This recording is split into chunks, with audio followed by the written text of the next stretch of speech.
o derramamento da chuva seródia. Olá, que a paz do Senhor Jesus Cristo esteja convosco. O que é que você pensa sobre a chuva seródia? Alguma vez ouviu falar desta expressão? Para os leitores da Bíblia, eu quero acreditar que alguns tenham ouvido falar. Mas em linhas gerais, o que é que poderia ser a chuva seródia?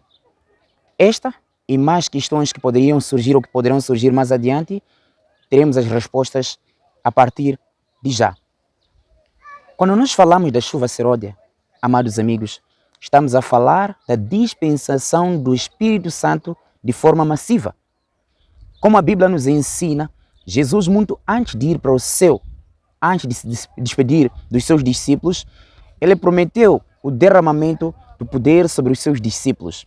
Prometeu a descida do Espírito Santo sobre os seus discípulos. Nós encontramos descrições no livro de João, capítulo 14, capítulo 16. Jesus prometeu aos seus discípulos que antes que ele fosse para o céu, ou quando ele fosse, então ele derramaria o poder sobre os seus discípulos. Ele disse: eu rogarei ao meu Pai e ele vos dará o outro Consolador.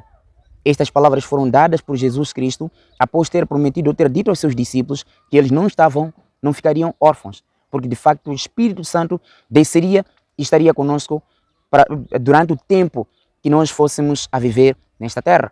E de acordo com o livro de Atos dos Apóstolos, capítulo 1, no verso 8, encontramos esta promessa de que o poder desceria e eles seriam testemunhas de Jesus Cristo desde Jerusalém, Samaria até os confins da terra. E de acordo com a palavra de Deus, lá em Atos capítulo 2, nós vemos Jesus concretizando e cumprindo com a promessa que ele teria dado aos seus discípulos. Aquela promessa que ele teria feito aos seus discípulos. Tendo chegado o dia de Pentecostes, a Bíblia diz que o poder desceu sobre os seus discípulos e foram vistas línguas entre eles. Foram vistas línguas. O Espírito desceu em forma de fogo. Sabe, esta é uma questão muito pertinente, muito peculiar, que a gente poderá abordar numa próxima sessão. Mas é importante compreender isto, que a Bíblia diz que o Espírito desceu sobre os discípulos e foram vistas entre eles línguas. Quais línguas foram vistas entre os discípulos? Eram as línguas daquelas pessoas que ali se encontravam. Porque havia pessoas de várias nações naquele lugar, naquele ajuntamento. E cada um ouvia os apóstolos falando na sua própria língua. Logo, não eram línguas estranhas. Porque o livro de Coríntios também nos ensina. Se alguém fala uma língua desconhecida que os outros não entendem, é importante que haja uma ou duas pessoas, se não três, para poder interpretar, para que facilite a compreensão. Porque a nossa mensagem deve ser muito bem comunicada. E para que haja uma comunicação, é importante que haja 12 interlocutores ou mais, não é? E neste processo de comunicação, a mensagem não deve chegar com ruídos. A mensagem deve ser compreendida com perfeição. E a Bíblia diz claramente que quando a mensagem chega com ruídos, automaticamente a pessoa está a falar só. Está escrito lá em Coríntios. Então, naquele tempo, cumpriu-se o primeiro Pentecostes. O Espírito Santo desceu sobre os discípulos. Qual foi a condição para eles poderem receber aquele poder? Primeira coisa, eles oravam pelo poder.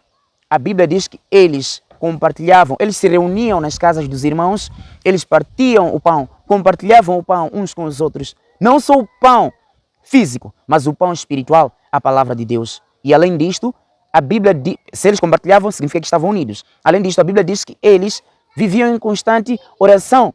Saíam na casa do irmão A, faziam orações lá, compartilhavam o pão e faziam tudo lá na casa do irmão A, e na casa do irmão B, eles se reuniam, faziam as mesmas coisas, porque eles haviam sido dados a promessa de que o Espírito desceria sobre eles e eles levariam o Evangelho até os confins da terra. E eles ficaram nas palavras do Mestre e começaram a orar pela descida do Espírito Santo. Estou a dizer, por outras palavras, além de estarmos unidos, é muito importante que nós possamos orar pela descida deste poder. E a terceira condição, que é muito importante também para receber este poder, é muito bom que nós possamos mostrar o espírito de verdadeira conversão. E veja que os discípulos, nestas suas práticas, sempre que houvesse algum infiltrado entre eles, porque eles viviam em constante comunhão, no mesmo espírito, faziam as coisas em prol do avanço do Evangelho, conseguiam detectar quando houvesse no meio deles algum infiltrado para boicotar o sistema verdadeiro de adoração. Para isto, também nós somos chamados, para que possamos estar unidos no mesmo espírito. Nós somos chamados para que possamos mostrar o fruto. Temos que mostrar o verdadeiro arrependimento. E nós temos que orar pelo derramamento do poder de Deus. Naquele tempo, Os discípulos receberam o poder. Esse chamamos de primeiro Pentecostes. E eles começaram a pregar o Evangelho. O poder desce não para poder ficar apenas entre nós.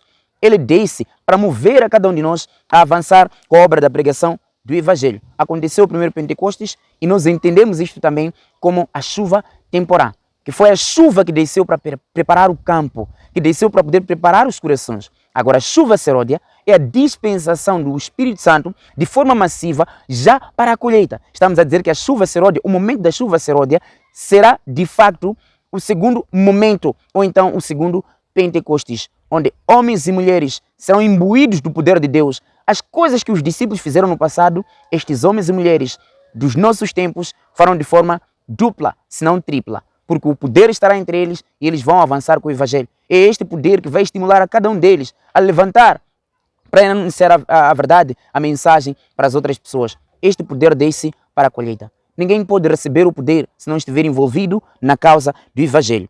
Este Espírito Santo é o agente divino da transformação, é o poder de Deus, a terceira pessoa da Trindade que vem para poder mover corações de homens e mulheres a avançar com o Evangelho. E muito além de avançar com o Evangelho, também mover corações de homens e mulheres a aceitarem o Evangelho. Satanás tem lutado de todas as formas para impedir que as pessoas aceitem a mensagem. Mas Deus tem filhos e filhas em vários lugares com o coração fértil, o coração desejoso de aceitar a verdade. Sei que algumas vezes, porque o inimigo também tem usado homens e mulheres a não se envolverem nesta causa, os homens não vão anunciar o Evangelho. Muitas pessoas acabam morrendo inocentes, outras culpadas, porque não houve alguém para falar do amor de Jesus Cristo para elas. Esta é a grande oportunidade que Deus nos concede. A oportunidade de dizer para vocês de que o poder de Deus será derramado na vida dos filhos de Deus para avançar com o Evangelho. Ele não pode ser derramado na vida de alguém que não quer pregar, que não quer avançar com o Evangelho. E só poderá receber este poder aquele que um dia provou a chuva temporal.